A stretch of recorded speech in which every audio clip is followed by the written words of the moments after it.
아빠의 무관심. 무조림을 하려고 베란다로 물을 가지러 갑니다.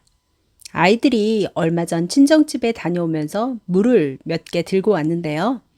친정아빠가 직접 기른 무라 튼실하고 달달할 테니 맛있게 요리를 해야지 싶어 신이 났습니다. 아빠가 얼거나 바람 들지 말라고 정성껏 하나하나 신문으로 싸서 보내셔서 맛이 변할 걱정도 없었지요. 남편에게 내어다 두라고 일렀던 장소에 가서 물을 찾습니다. 그런데 이상합니다. 신문에 쌓여 있어야 할 무가 보이질 않습니다. 이상하다 싶어 여기저기 뒤적이다가 깜짝 놀랐습니다.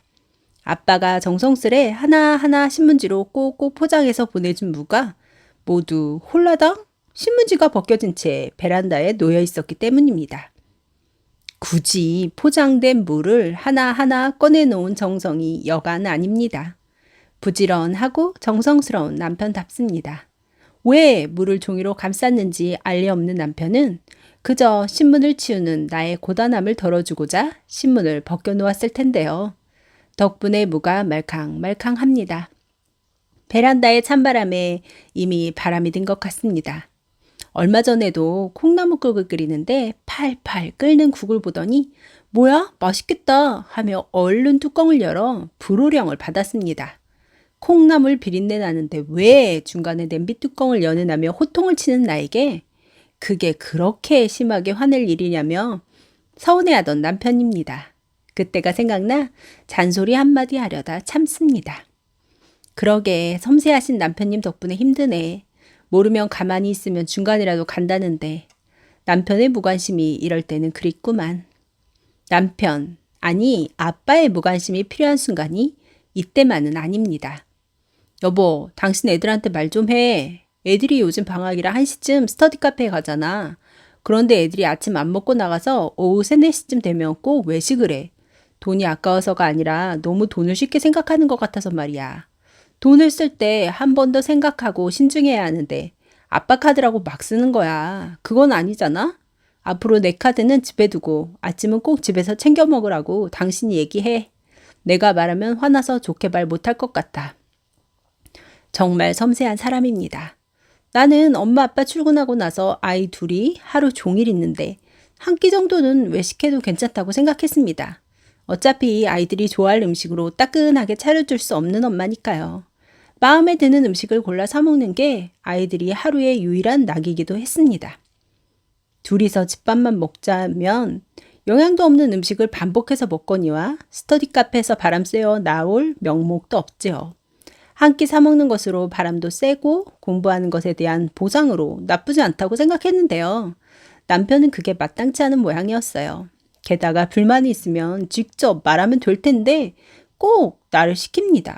나는 대화의 목적이 무엇인지 본인이 바라는 게 뭔지도 모르니 원하는 게 있는 사람이 말하면 될 텐데요. 결국 말하면서 화를 낸다며 화내지 않도록 연습하는 것도 자신의 몫일 텐데 나에게 은근슬쩍 미루는 게 마음에 들지 않습니다. 예민하거나 말거나 섬세하다면 쉬 흥분하지나 말거나 했음 싶었지요. 일단 아이들에게 내가 말을 먼저 꺼냈습니다. 남편의 의사를 표현하긴 해야 하니까요. 그런데 아이들도 그 말을 듣자 가만히 있지 않습니다. 아침에 배가 안 고파.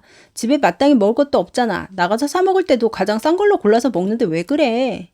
이 말을 가만히 듣고 있자니 틀린 얘기도 아닙니다. 아이들도 다 생각이 있는데 남편이 왜 불만인지 모르겠더군요.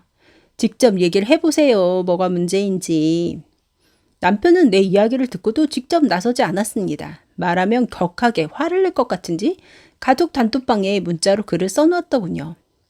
아빠 카드 반납해줘. 내일부터 나가기 전에 집에서 든든히 먹고 나가.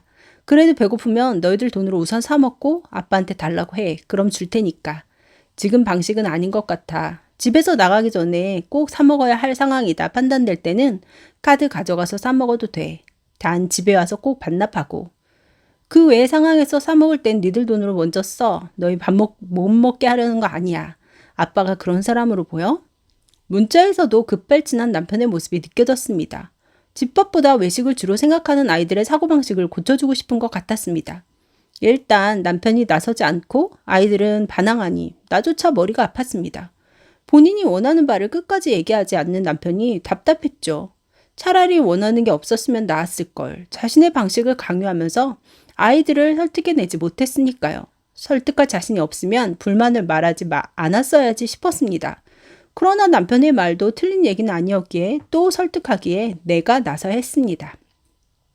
아빠 말은 노력해보지도 않고 쉬운 방법만 사용해서는 안 된다는 거야. 아침에 배 안 고프다면서 점심을 3, 4시에 사 먹는 건 핑계야. 그럴 것 같으면 점심도 굶어야 맞는 거지. 집밥은 먹기 싫고 외식은 좋으니까 나가서 먹는 걸로 밖에 안 보여.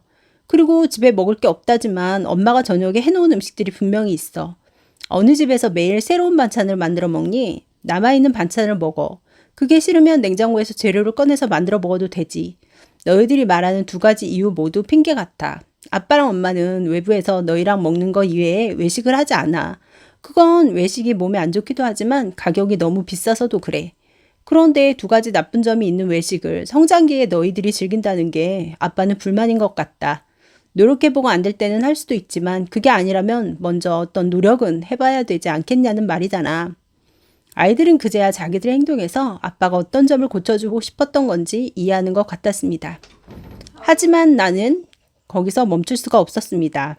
문제 제기를 하고 해결은 안 하는 남편 때문인지 대책 없이 돈을 써대고 핑계만 대는 아이들 때문인지 화가 났고 쉽사리 감정이 정리되지 않았죠. 결국 아이들에게 고래고래 소리를 지르며 대화 아닌 짜증으로 이야기를 마감하고 말았습니다. 몇 일 후 오전 시간 아이들이 사진을 보냈습니다. 볶음밥을 만들어 아침을 먹고 있는 장면이었습니다. 남편의 바람대로 자신들이 뭐든 만들어 먹으려는 모습이 대견했습니다. 그런데 거기 이어진 남편의 멘트가 가관입니다. 애들 아침 내가 해줬음. 오전에 일이 있어 집에 있던 남편이 아이들 아침을 차려주고 사진을 찍어 보낸 것입니다.